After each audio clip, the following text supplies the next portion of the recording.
Hello, hamjambo. My name is Twea. Welcome to Swahili with Twea. Let's continue looking at fruits. Tuendelee na kuangalia matunda.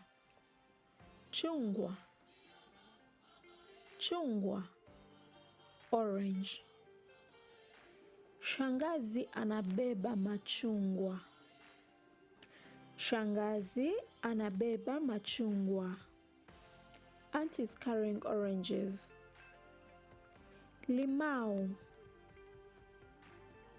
Limau. Lemon. Binamu yangu anachuma limau. Binamu yangu anachuma limau. My cousin is picking lemons. Ndimu. Ndimu. Lime. Mama ameleta ndimu. Mama ameleta ndimu. Mother has brought limes. Zabibu. Zabibu. Grape. Dada anakula zabibu. Dada anakula zabibu. Sister is eating grapes. Tomoko. Tomoko. Soursop. Kaka anashika matomoko. Kaka anashika matomoko. Brother is holding soursops. See you again. Tutaonana tena.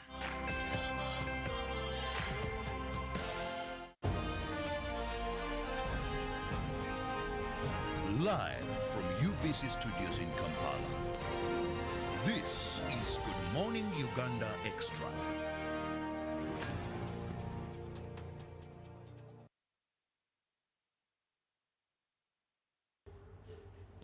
Good morning and thank you so much for being with us on UBC TV. Welcome to the Extra.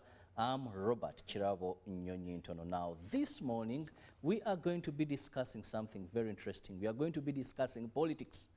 Yes, politics this morning, as yesterday we saw the ruling party, the NRM, National Resistance Movement, launch the portrait of President Yoweri Museveni, but also the theme for the 2026 general elections. Now, we are going to be diving so much on the theme, and with me I have a party diehard, a man who is very passionate about his party, but also, yes, contesting in the SEC race for Western region, but that is not what we are going to be discussing this morning. We are focusing on actually the theme, which is very catchy and touching. Now, he supported NRM for a very long time. He's been on the grassroots doing some work. He's also shown his interest to contest for the top organ of the party. And this is Dr. Dick Komuganga, who is the president, Uganda National Farmers Federation. He is a farmer, by the way, and also is very passionate about that. Doctor, good morning and welcome. Good morning, Robert. Thank you so much for hosting me here. Once again, my name is Dr. Dick Komuganga. I'm the president of Uganda National Farmers Federation. I also, when I'm not on the farm, I'm a teacher, a lecturer at Makerere University. I teach rural economics and development economics, and I'm privileged to be here. First and foremost, I want to congratulate my party for launching a magnificent portrait for our president for the campaign of 2026-2031. Very magnificent. You can attest to that. Second, I would like also to congratulate our party for the launch of a very important theme, protecting the gains as we qualitatively live into a middle income status, high income status. Very ambitious, very pregnant.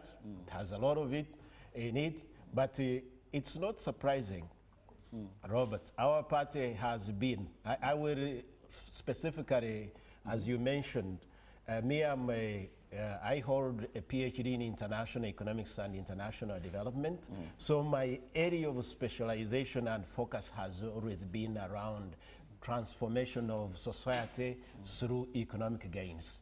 And this is where my center of assessment of our theme is going to move around.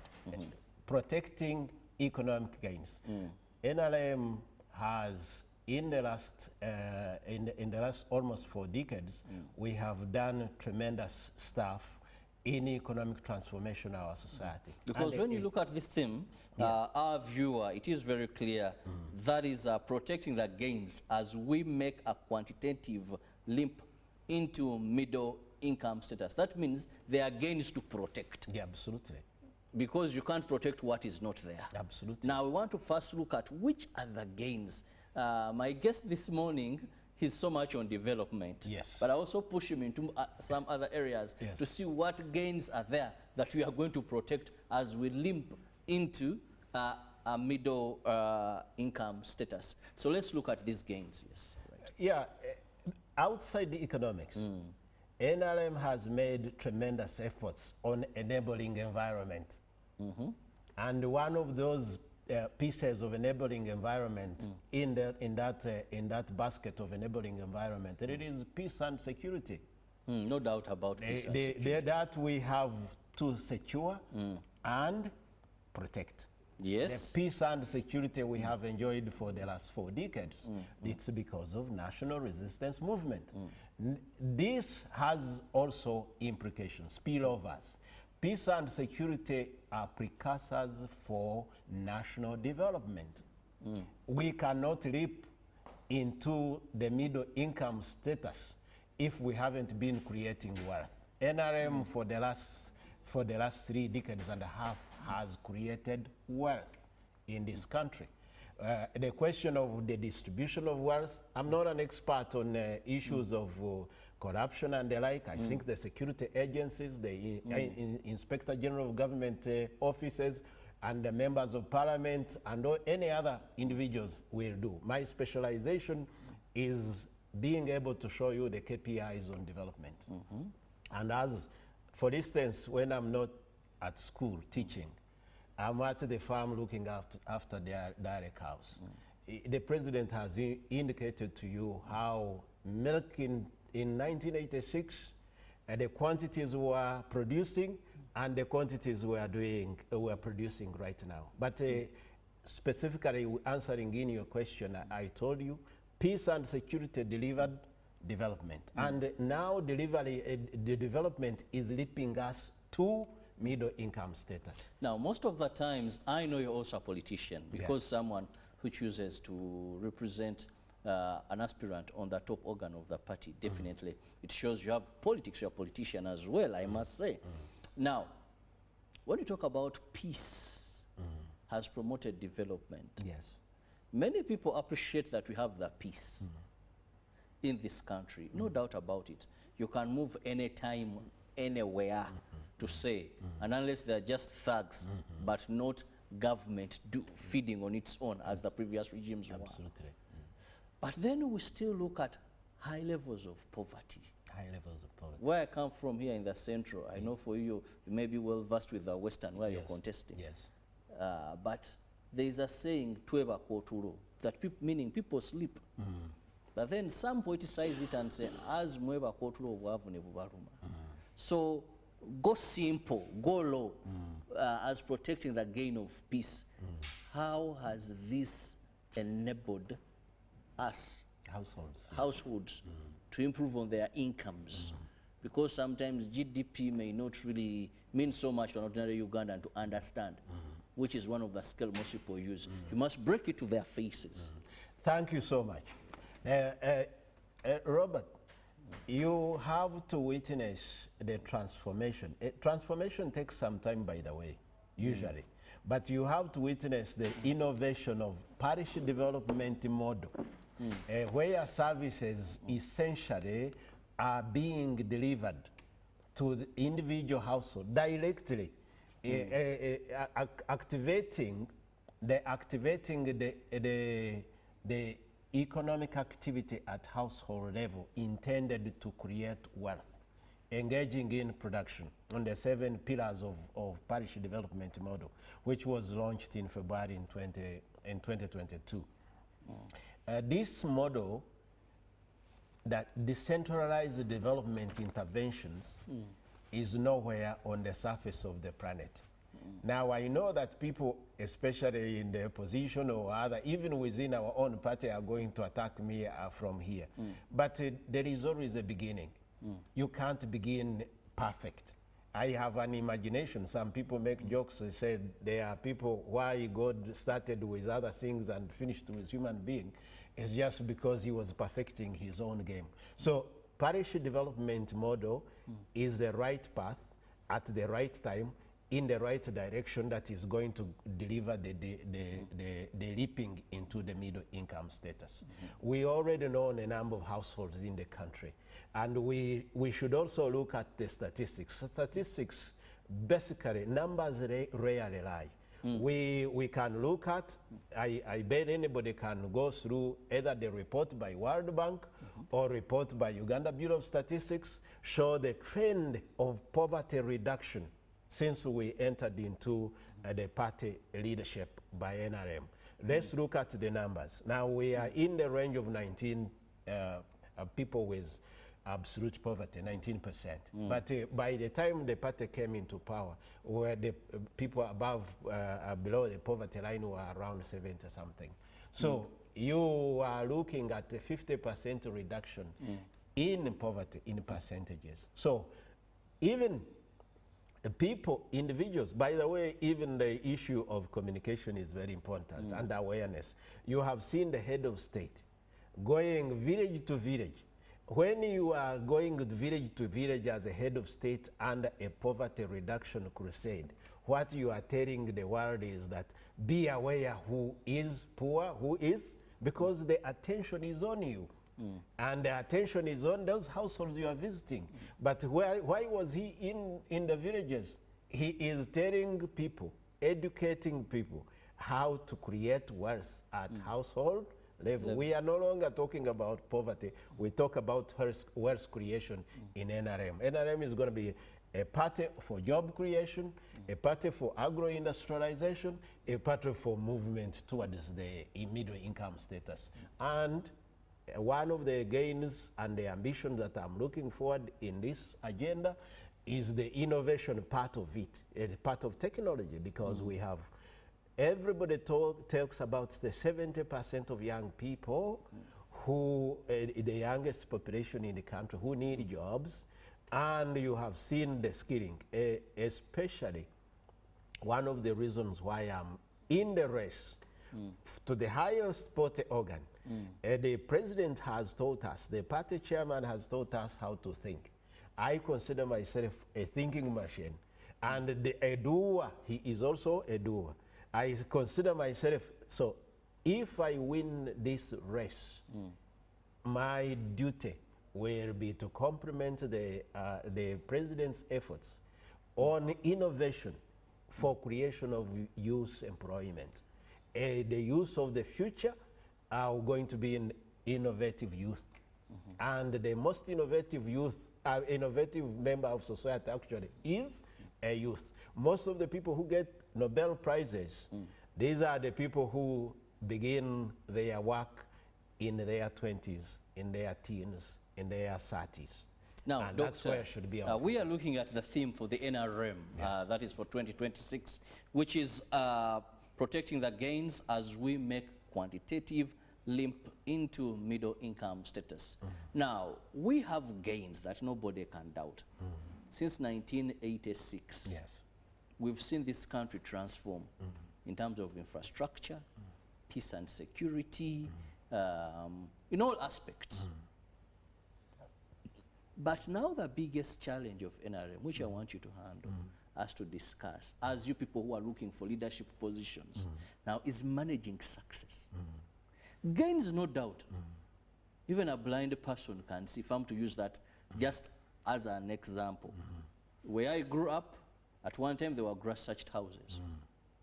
Today, if they tell you to look for a grass-thatched house, you can barely find any in the entire village. That someone sleeps in a grass-thatched house. You know, All of them are roofings. Those that were forests are now houses, better built by boys and girls of the same area, and some who have come in. The roads, everything has changed. But remember, as we are getting this, you're having more people educated, you're lacking jobs. You're fighting maternal mortality, immunizing children, many are growing, they're getting unemployed. You have youth, you have quantity, but not quality. As we talk about transport, you have so many vehicles, you have very narrow roads. You have to broaden the roads. As we talk about any sector, you look at effects of the gains we are talking about. Now, how are you handling the success? Otherwise, when you fail to handle success, failure comes your way. Absolutely. Look at the democracy we are talking about. Yes.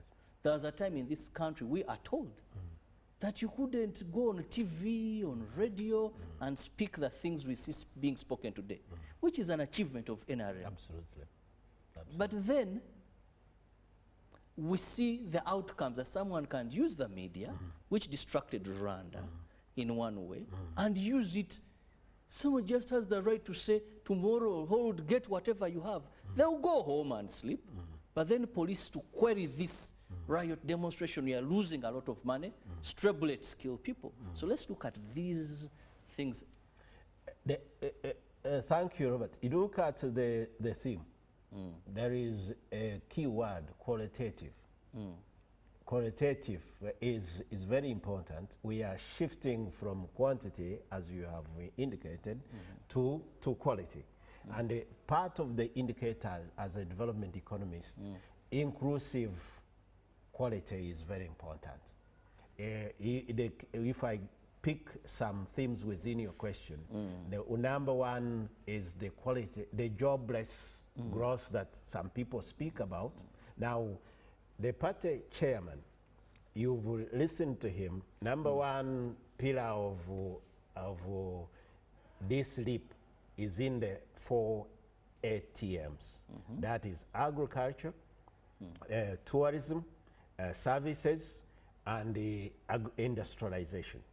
And this essentially is to create jobs. And who is behind that? The largest number of the people will be the youth. Then secondly, the Pan-Africanism he talks about, he's actually talking about market creation. So if we're going to be an export-led economy, if we are going to create a mass, of course there is wealth creation he talks about, whereby you have, when you create wealth, you have disposable income in your pocket. You are, if you have effective demand, that's the purpose of wealth. You are able to buy what you need and even what you want. Both of these components are there. So export, producing for domestic market growth and regional integration is part of our key agenda within the qualitative leap forward. And these are essential. By the way, don't forget what Bob Zoellick was a USTR, your Secretary for State in the US, says, when you create wealth at household level, you've created the middle income. The middle income people are called responsible citizens. And when you create responsible citizens of the world, this sagare you are talking about on the road, this sagare will disappear. That's why. And democracy is also protected by responsible citizens of the world. So in other words, I basically applaud NRM for the choice of the theme, qualitative leap. We are moving into responsible citizenry. I love the word responsible citizenry. Now, Doctor, this also takes me to two categories of youth we have. Our biggest population is a young population, and they are youth, no doubt about it. But you see, these are divided. We have the rural youth, and we have the urban youth. Now, most of the times, their challenges are different. Absolutely. A young man in the village who wakes up, has no issues of rent, cannot be compared to a young man in the city who every after 30 days has to pay for where they sleep. A young man in the village who may walk and find food to eat. If he visits an uncle, he will eat. Cannot be compared to a young man in the city who has to find what to eat. Level of drug abuse is also different. Now, how, as we consolidate, as we protect the gains, how are we going to cater for these two categories? Let's look at each differently. The good thing is you come from a rural setting. Yes, absolutely. And you want to make sure that you solve these issues. Now, for this rural young man, there's one thing I enjoyed recently when the president was in the parish development model and wealth creation in Kampala. He said we must come up with something tailor-made for Kampala. It can't be one size fits all. So let's go via that. Thank you so much.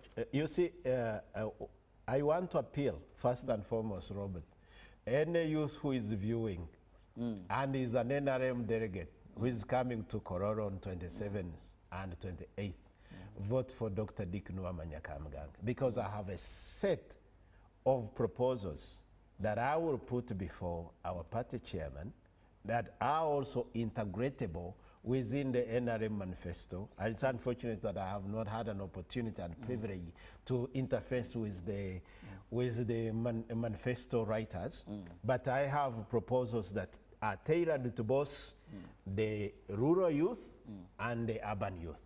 Let's characterize the urban youth. The urban youth, most likely, these are kids that have come out of the university, which I teach. I interface with almost 700 to 1,000 students every year at Makerere University. I know what we are producing for, but I also interact with other universities through the organization that I'm leading. So I have been able to structure within my mind, and this is why I came out. Naturally, actually, I'm not a politician. I'm a development mobilizer. And because of that, I have found out that yes, you can have the knowledge, but if you don't have the influence, your knowledge is not going to be absorbed. And to be able to do that, I seek the platform at the National Executive Committee of the NRM, my party, which is the ruling party, and the party that is going to be implementing things that change the lives of the people. So for urban youth, you have had some of my colleagues at the Makerere University talking that we don't need to teach these guys tailoring. We don't need to teach these guys. They are 21st century skills that are needed, that we integrate these young people in the global economy. We are able to harness the talent that we have if policy, if resources were directed to the innovation agenda of the 21st century. And that innovation agenda is sufficient to absorb every redundant use that is coming out of the university. I was studying some of my colleagues and said, if I was a university vice chancellor or authority, unless you solved an innovative problem, I would not give you a degree. I would not give you a degree. So let's not cry about, oh, the education sector, blah, blah, blah, all these kind of mispressed cries against education. Simple. Do you have an innovative, and have you able to provide a solution, an innovative solution to the community that basically brings resources within your pocket in form of wealth? And you look why mature economies like US youth are starting new startups. Why shouldn't we have a policy here in Uganda whereby startups, especially in technology, because the 21st century is going to be a technology century, whether you like it. Moreover, we have surpassed the issue of knowledge of this lecture. No, it's going to be a technology century. And here we seem to be behind. Do we have AI already? Absolutely. We seem to be behind the rest in terms of government planning for it. So this is one specific slot that I'm requesting the party delegates that they put this think tank, the moving think tank, into the SEC, such that I complemented the traditional think tank that we have had as our party chairman. So in that case, that the urban youth, I have skilling hubs agenda that I would like to convince the party chairman and convince party members to adapt, and you see how we integrate in the global economy and that. Then the rural youth, depending, we used to have in the service industry. I told you my first job was to accompany one of the renowned permanent secretaries here in Ministry of Trade, Dr. Nahamia, as a research associate in the Interinstitutional Trade Committee. That's where I learned international trade. That's why I got to be inspired to go to Geneva to study international trade economics and development. And there is what they call the service sector. It has 4 modes. But the most important mode, services, we used to think they were non-tradable because they would not be, but they are tradable services, and the technology is part of them. And I look at they would categorize labor into skilled, semi-skilled, and the semi-skilled and highly skilled. So the semi-skilled rural youth, those can be reserved for, especially, we just admit traditional growth model requires that you shift from agriculture sector, which is labor intensive, to service industry, which is skill intensive. So the skills in the youth in the rural area, the skilling hubs that I do propose. At my own initiative, I've established a community farm innovation hub. We are training, training even the robotics pilots of drones in agriculture, in precision agriculture. And we're going to be extending this to the organization, our organization platform in Jinja.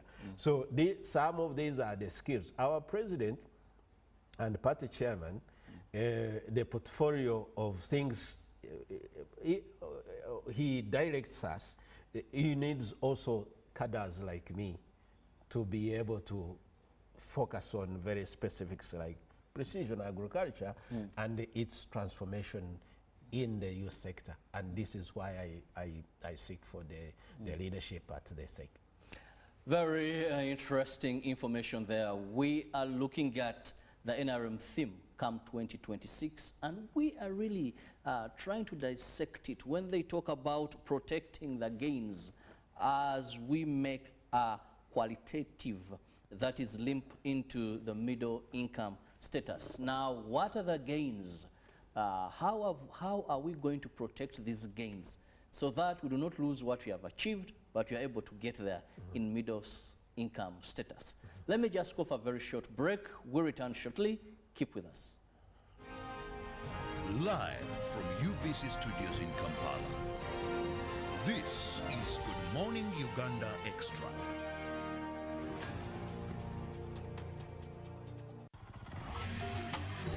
Hello, Kampala, Uganda. In response to the national call of strengthening the traffic security, Good Products Group HGO brand has officially launched the Rider Selection Campaign. Registration is now open. Visit www.riders.hgo.com. Complete your registration now for a chance to win exciting prizes including motorcycles, exclusive HGO gift boxes, and official rider vests, all while promoting safe riding awareness. This is how to participate. Pay the registration fee, invite 3 friends to form a team of 4, and your registration fee will instantly be refunded. Begin your journey of honor today. Don't miss this opportunity. Join the challenge, promote road safety, and become a pioneer rider. For details, visit the official Good Products website at www.hgo.com or call toll-free 0800-335-555 or visit our offices at Kingdom Kampala 3rd floor to register now and win prizes worth millions. My friend, I have made some good money today. It is time to relax and enjoy life. Nice to hear that, Semu. Just give me some money. Gino, let's go party. All the drinks and the muchomo are on me. I will crown the day with a babe to chill with before I return home. Let's enjoy ourselves. Life is too short. You guy, you mean you want to take nothing home to your family? My friend, indulging in casual sex has become very risky and dangerous these days. There is HIV and what's still Mpox. What are you saying, Gino? I use protection, a condom. Don't scare me. Good. Condoms can protect you from HIV and other STIs, but not Mpox. If that person has the Mpox skin rash, he will also contract the disease Semu. What? Yes, Semu. And from there, you'll spread it to your loved ones, your lovely wife, and your children, who may suffer serious disease and even die. Thanks, Gino. I heard about it earlier, but I just brushed it off as well. So I am cancelling this useless program and going home to my loved ones. Bye, Gino. Bye. Good decision. You see, that is being responsible, Semu. Hey, by the way, before you go, just give me at least a 50K. Mpox is real. Protect yourself and the loved ones. Stay safe and do not indulge in casual sex or other risky behaviors. For more information About Mpox, call a Ministry of Health toll-free line on 0800 1066 or send a free SMS to YouReport on 8500. This message is brought to you by the Ministry of Health With support from UNICEF, WHO, and its partners. Live from UBC Studios in Kampala.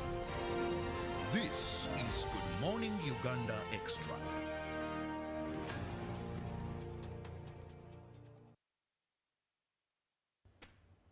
Welcome back from that break, and thank you so much for being with us on UBC TV. It is still the Extra. I'm Robert Chirabo Nyonyintono, and with me I have Dr. Dick Kamuganga, who happens to be the president of the Uganda National Farmers Federation, a lecturer at Makerere University, but also an aspirant for the top organ of the ruling party, that is the SEC.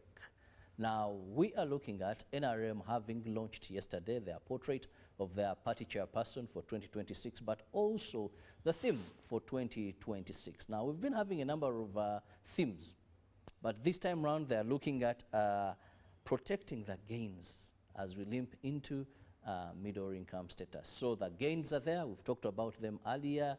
We've talked about how best we can protect these gains. But let's also look at some of the outstanding challenges that are facing the party. Of course, because it's in leadership, it means the country and the government at large. That much as we want to go into middle status, we are yearning to get there. What are some of those things, Doctor, that you feel we must urgently address for us to be able to land there? First, the pace of transformation. You see the numbers you've indicated on poverty reduction. Many people are going to tell you, and usually in literature they say people remember how you made them feel rather than whatever you told them. And usually money in the pocket makes people feel good. If you look at people who are fighting monetization of politics, reduce the poverty levels in the field, and you will see how money becomes inconsequential. Most of the people who are taking the 1,000, 2,000, 5,000 for a vote, once they have the money, they will less likely run to you, and they will start voting substance. Or it will be very expensive for you. Or it will be very expensive for you to venture. But you see, in some of the developed world, if you are not a corporation which is trying to venture for contracts, you don't sponsor politics. The Scandinavian countries is not money in politics. Most of European countries is not money in politics, except where you are talking about the defense and the like, simply because most of the largest number of middle-income people... Please just let's face more into your camera. Yes, most of the largest number of middle-income people are in those European countries. So, to answer your question, the challenge, it is the pace and indeed the quantity of reduction of the feeling that people have not gotten out of poverty. Number two, the pace of transformation is very important, and so we should look expedite at it. Expedite it. Number so that brings the question when you tell people we've had this and this transformation. Some pose a question, but for 40 years, are we where we should be? You know, there's always that. Yes. So I still give a distinction to the party, depending on where we came from. But then the second most important, viewers, is the issue of leakage of resources. This is corruption. 9 trillion is too much. Too much. 9 trillion is bigger than the health budget, is bigger than human capital development.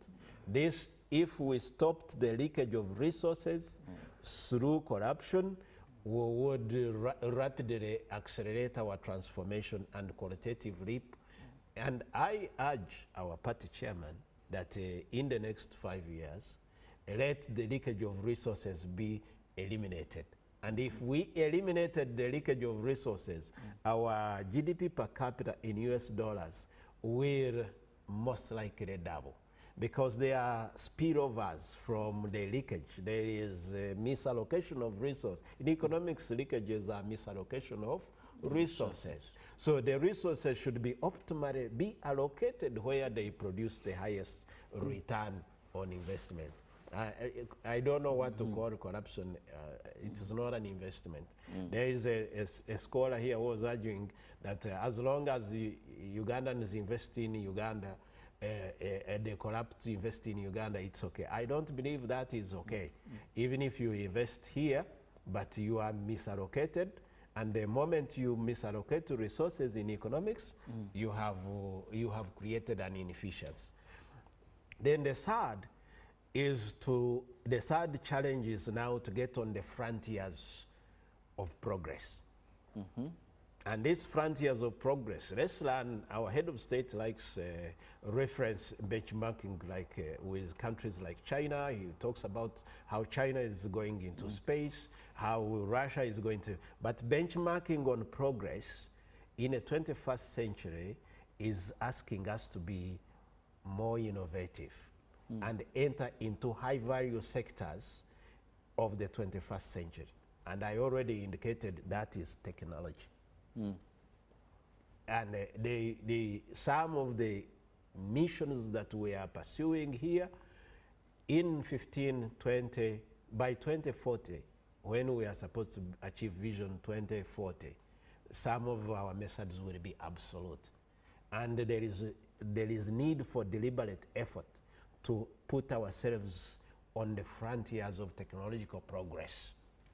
I would like to commend the head of state, because you see there is a Research Innovation Fund at Makerere, there is Science and Technology.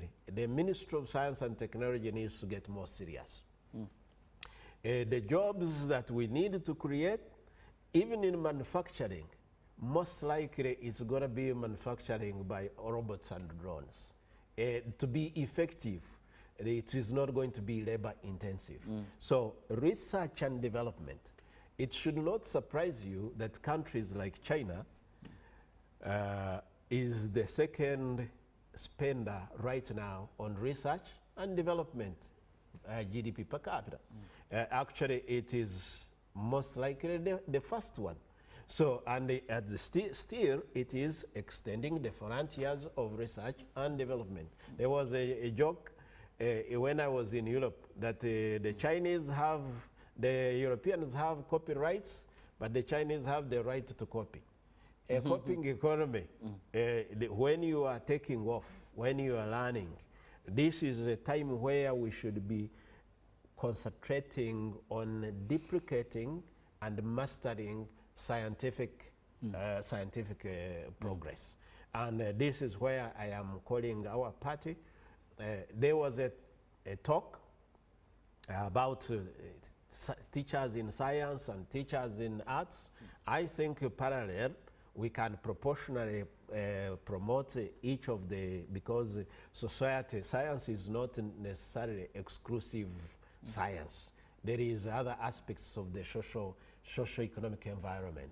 So, but an emphasis here to build a scientific culture that is extending the frontiers of innovation is very critical.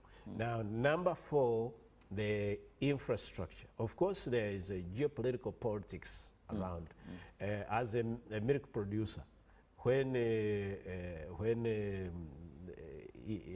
Kenya blocked our milk supplies, my farmers suffered with. So the geopolitics of the regional market are very important. I don't know how much we can, but our president is a negotiator, and we look forward to this negotiation and continuous expansion of our regional markets. And once the geopolitics are handled and regional markets are handled, then we will have incentives to produce more and export and create wealth. The infrastructure that is going down. The good thing is that the party chairman is not losing focus. I have heard members complaining that some of the roads have matured, they need to be maintained, they need to be whatever, and even including. But we are latecomers on fast trains, standard gauge railways, and all kind of stuff. I think that in this calendar, in this agenda, in a term, we move towards broadening our intensification and modernization of infrastructure. And once we have achieved that, I have no doubt that we will be leaping forward into the middle income status. Well, some of the areas that we must address to get to where we want to be. I didn't hear you talk about democracy. You, as your party, you've just concluded an election. Internal democracy. And it has had its issues. I saw recently one of our parties in the opposition, that is Democratic Party, when they had what it was very chaotic. When you look at the National Unity Platform, the Kampala woman race, there are 2 candidates there. Even the party leadership had to call them to the party and say this verbal artillery that is happening, you know. Now, what if they had gone out to have something similar to what NRM had? What could have become of the situation? So what is that we must address? Today we are having the SEC, but there's a time when the Secretary General, Honorable Richard Todong, had to call some of the SEC members. I'm told some of the aspirants, some turned up, some even never. You know, but also to try and say, please, let's do this with integrity. Let's do this with love. Let's do this with constant. At the end of the day, this is going to end.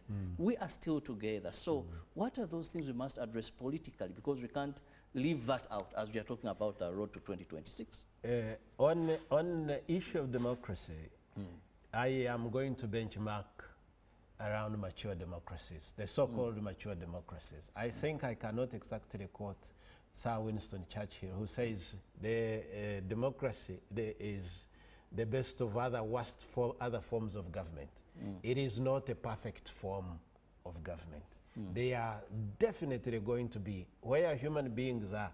If the human beings could misbehave in the Garden of Eden, if human beings could misbehave with the Son of God, then don't expect miracles in this. But as Churchill said, I still subscribe to the best of the worst forms of government, which is democracy. But let's also remember the ability to exercise your right by a vote, ushered in by NRM, ushered in by 1995 Constitution. It is less than NRM itself in Uganda. It is a young democracy.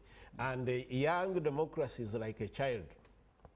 Yes, waking up, stumbling, falling here, waking up, stumbling. So the beauty is going to be, even at party level, at individual level, every time you fall down, you wake up and start going. Walking, yeah. So as a nation, we have to embrace the idea that actually we need to take lessons at each stage of evolution of our democracy.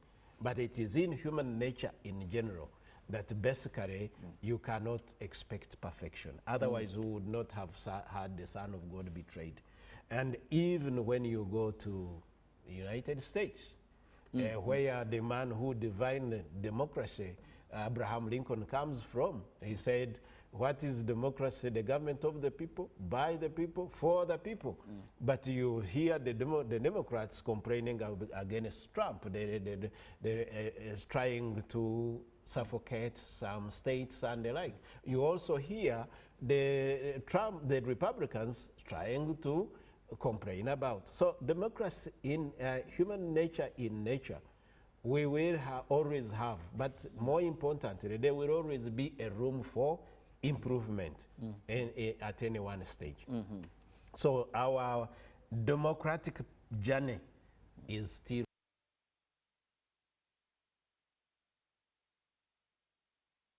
and actually fight over the ballot box when in the past there was no ballot box. So we should start appreciating that. Very interesting that democracy in our country is still growing, and of course we believe that we shall get there despite a few hurdles here. Just remind you, we are looking at the road to 2026, NRM having launched their official portrait of their party chairperson, Yoweri Kaguta Museveni, and of course the theme on which they're going to be running the 2026 general elections, and that is protecting the gains as we make a qualitative, that is a leap into middle income status. Now, how do we protect what we have achieved? How do we get into middle income status are things that we are discussing with my guest this morning. That is Dr. Derek Kamuganga, sorry, who is the president, Uganda National Farmers Federation, and of course, a diehard of the party and also contesting for the top of our position on the top organ, that is of the party. Soon they will be having that delegates conference. But very important, Doctor, also, I know time seems also to be flying, but let's also look at another area that we might say we've made quite a number of strides. I know you're more of in terms of development. You've talked about it as covering, there's a term used for corruption. You call them gaps, these gaps. But every time, the leakages. The leakages. Every time we are near, there's a slogan that usually your party develops. We had one time, Chisanja Hakuna Mchezo. We then had zero tolerance to corruption. Then we've had some slogans all the time that are talking about this. As we wind up, let's just also discuss this. Right now, you just said we need to cover these gaps. But why is your party, that is the party in power? We must say there are some strides, we have the institutions, we have the law, but why is this still a cancer?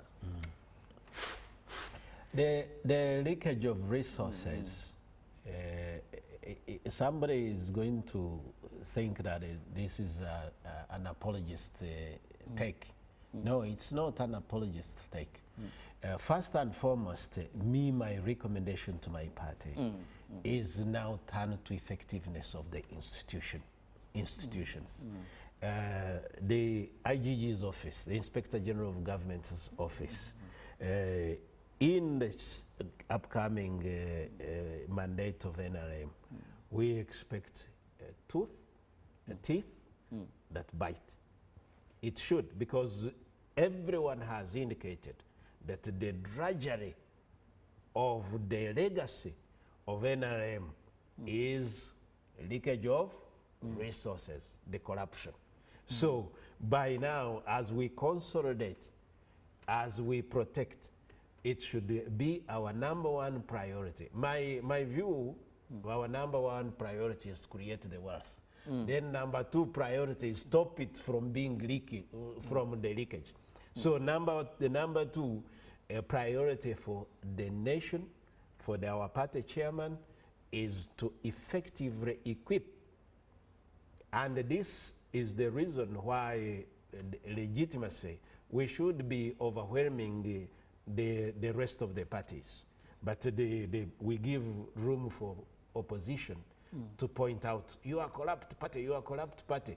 No, the corruption is highest in the NRM. So I urge every party member that we support our head of state, we support our chairperson to ensure that he effectively equips with this that bite the institutions that are supposed to be apprehending corrupt officials, the Inspector General of Government, the police, all the institutions of government, the accounting officers, the instruments that we use, standing orders of the government, including the technology e-government. Because if you look, most of the leakages, when you have e-government, they tend to go down. Well, thank you, Doctor. Time seems to be flying. I'll now give you a minute or two for your parting shot. Thank you so much, Bob, for giving me a minute for my parting shot. Number one, I have 4 points that I'm going to part with. Number one, once again, is to state my congratulatory message to our party for a good portrait of our party chairman and our flag bearer for the president. Congratulations, NRM party. The second, I also want to congratulate our party for the well thought out theme, especially for me, the key word is the qualitative leap forward to the middle income status. We are a party that is going to create jobs. We are a party that is going to create wealth. And we are a party that is going to leap this country into responsible citizenry. I congratulate this party and look forward to a magnificent term 2026, 27. The third point is that, dear delegates, delegates to the National Conference of NRM, on 27th, 28th, I am asking you to vote for Dr. Dick Kamganga because I am qualified. I have the superior credentials in this race in our pack to deliver on the mandate of our chairman with his guidance. And with those, I wish our party a very successful campaign agenda. I wish my fellow delegates, especially those who are going to vote for me, a very successful conference, and I wish UBC and particularly my friend Robert a very successful period ahead. Well, thank you so much for your time, and of course our viewer will appreciate you all the way from 6:30 till now. Now the portrait is out for all the NRM supporters. You must ensure you know this portrait. It becomes so familiar with you. But also the theme is out, a very strong one. We need to protect what we have gotten to ensure that we go into that middle status income. And of course, to have a quality population, not just quantity. Have the best of your day. May the good Lord bless you. See you tomorrow.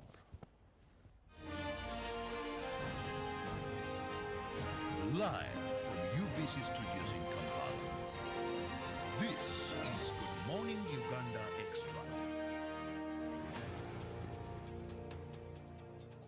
This August, East Africa becomes the center of African football. CHAN 2024 is here, and it's bigger than ever. 3 proud nations, Kenya, Tanzania, and Uganda, united by football, passion, and power. From the first whistle to the final roar, 35 thrilling matches, live, only on UBC TV and radio stations. Wherever you are in Uganda, from the city to the village, UBC brings CHAN 2024 to your screen and your radio. August 2nd to August 30th, it's